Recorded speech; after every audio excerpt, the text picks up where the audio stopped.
Assalamualaikum warahmatullahi wabarakatuh. Perkenalkan, nama saya Tuti Alawiyah. Dan saya Nurafika. Kita adalah siswi dari SMA Negeri 2 Karimun yang berlokasi di Jalan Raja Osman, Kecamatan Karimun, Kabupaten Karimun, Provinsi Kepulauan Riau. Tujuan kita membuat video ini untuk memenuhi tugas akhir semester Sejarah Indonesia yang dibimbing oleh Bu Dian Sukma. Tema dari tugas kita adalah menelusuri jejak-jejak peninggalan sejarah Islam di Pulau Karimun. Salah satu sejarah yang kita ambil di pulau ini yaitu menelusuri sejarah Masjid Raya Karimun atau Masjid Baitul Karim.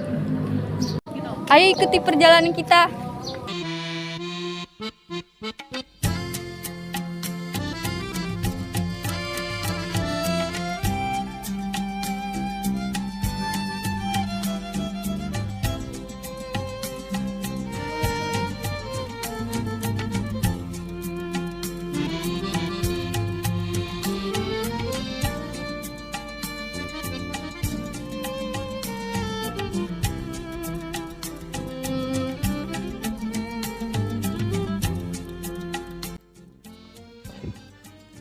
Tanjung Balai Karimun adalah ibu kota Kabupaten Karimun di Provinsi Kepulauan Riau.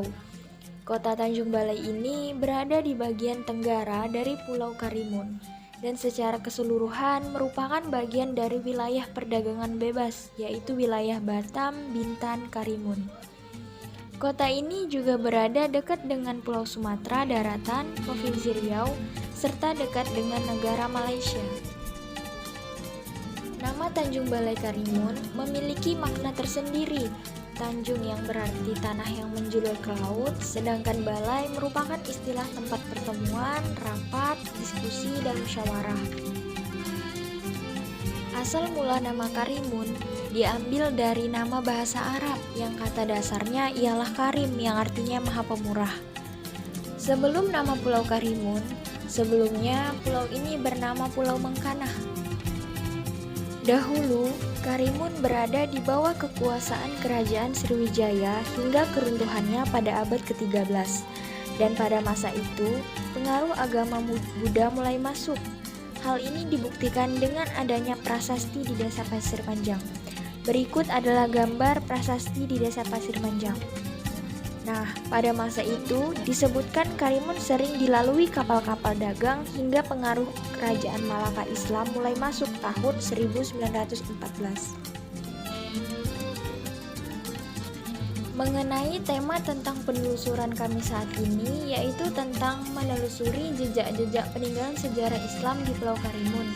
Maka dari itu, terdapat salah satu bukti sejarah adalah Masjid Baitul Karim atau dikenal dulunya dengan nama Masjid Raya Karimun. Demikianlah, sejak tahun 1917 hingga tahun 1986, Masjid Raya Karimun atau Masjid Pasar ini telah menjadi pusat syiar Islam di kota Tanjung Balai, Teluk Air, Bukit Senang, Kampung Tanjung, dan Teluk Kurau. Pada masa lalu, lokasi tempat masjid itu berada di sebuah kampung Tanjung, salah satu kampung lama di kota Tanjung Balai.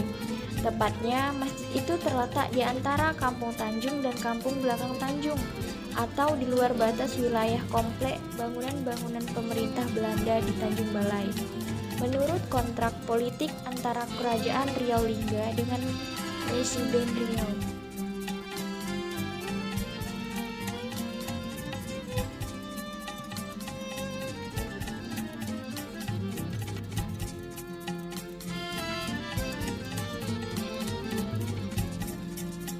Sekarang kita sedang di lokasi Masjid Baitul Karim yang berlokasi di Jalan Trikora, Pasar Sri Karimun.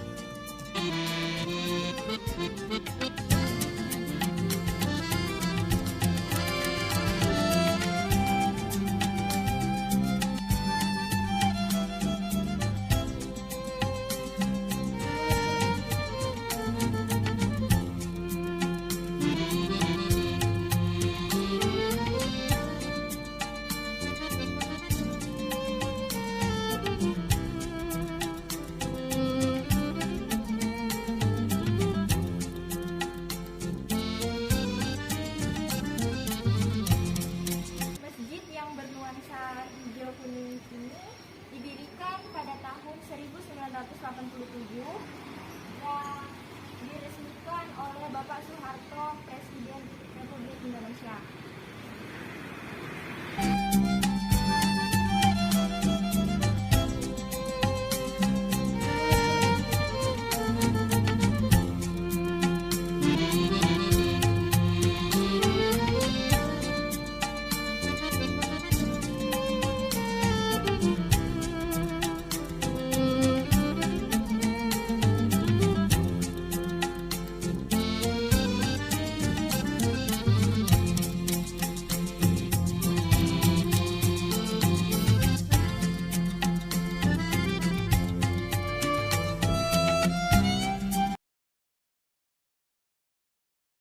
Assalamualaikum warahmatullahi wabarakatuh. Saya Nurafikah dan Tuti Alawiyah sedang berada di Masjid Baitul Karim bersama pengurusnya.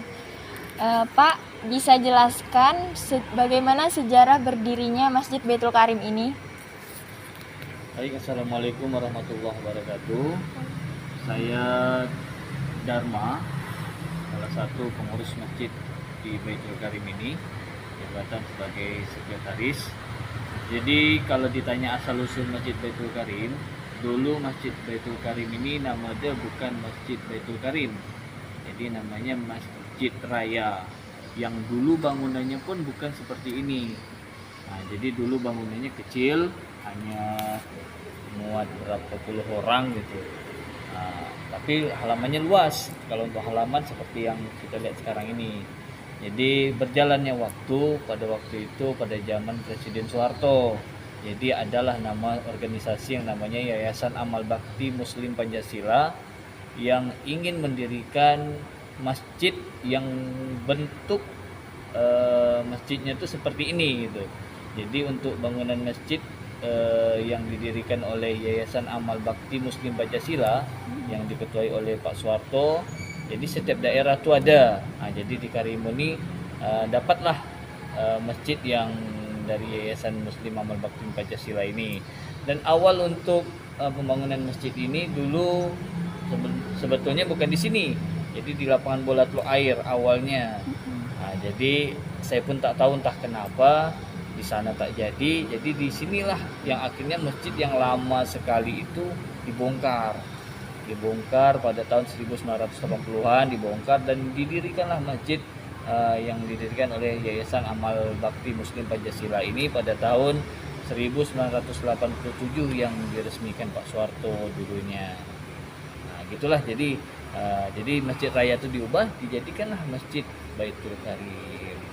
Ini Pak, kami ada baca sekilas informasi di internet, katanya masjid ini berstatus tanah wakaf. Apa benar Pak? Ya, dulu masjid ini kalau menurut ini bukan bukan pasti pula. Ini kita dengar dari masyarakat, dari orang tua, tokoh-tokoh masyarakat di sinilah. Memang dulu awalnya masjid ini ada yang versinya menyebutkan ini tanah wakaf yang dimiliki oleh almarhum Bapak Ismail Lawang. Kemudian ada juga yang bilang orang tua dulu itu bukan semuanya milik dia, tapi ada sebagian itulah, tapi tetap bahasanya udah diwakafkan ke masjid. Dan alhamdulillah kita udah mempunyai sertifikat wakaf dan ada juga pelangnya dari badan wakaf itu udah alhamdulillah dah inilah untuk gugat saya rasa dah berkekuatan hukum, tak akan ada terjadi lagi. Ini Pak, alasan mengambil ukiran masjid seperti ini apa ada gitu?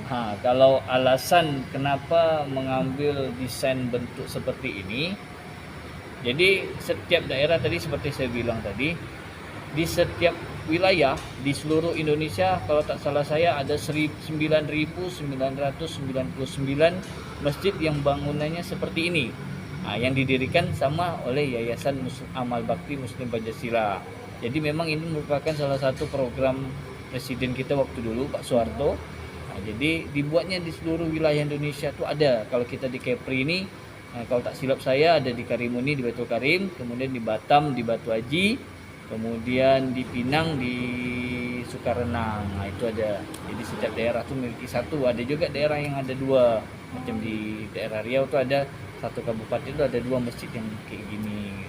Jadi kalau untuk desainnya itu orang yang dari tim dari Yayasan Amal Bakti Muslim Pancasila yang tahu itu.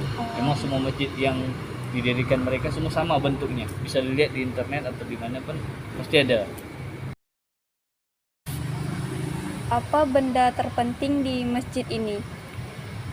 Kalau ditanya benda terpenting kayaknya udah tak ada lagi. Jadi dulu ada kita punya mimbar lama dulu dari masjid yang dulu sebelum ini didirikan. Tapi setelah didirikan mimbarnya kita sumbang ke masjid yang ada di Parit. Tepatnya di Masjid Parit 1 tuh, lupa nama masjidnya. Jadi tak jauh dari pelabuhan ada masjid, situlah. Kalau mau lihat silakan di sana. Tapi kalau untuk bentuk lain kayaknya tak ada. Cuma inilah trali jendela sama pagar. Itu memang dari awal pembentukan Masjid Baitul Karim ini, itu sampai sekarang nih masih ada nih yang kelihatan kokoh tuh. Jadi itulah kalau untuk bentuk bangunan di dalam nih nggak ada perubahan, tetap sih sama seperti yang dulu. Cuma kita depan tuh aja kita nambah. Dulu tak ada sampai teras itu, jadi kita nambah. Oke. Sekian pertanyaan dari kita berdua. Terima kasih atas semua jawaban dari Bapak. Kami akhiri. Wassalamualaikum warahmatullahi wabarakatuh. Waalaikumsalam.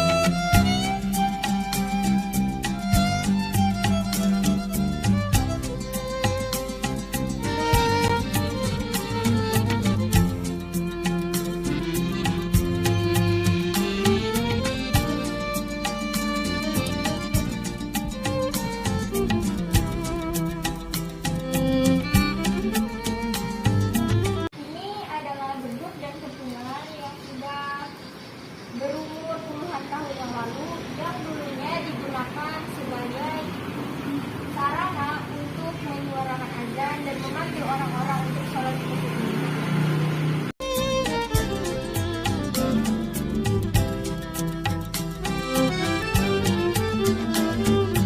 Sekian penelusuran kita pada hari ini. Semoga bermanfaat bagi kalian semua untuk mengetahui tentang sejarah Masjid Baitul Karim ini. Kita akhiri dengan wabillahi taufiq wal hidayah. Wassalamualaikum warahmatullahi wabarakatuh.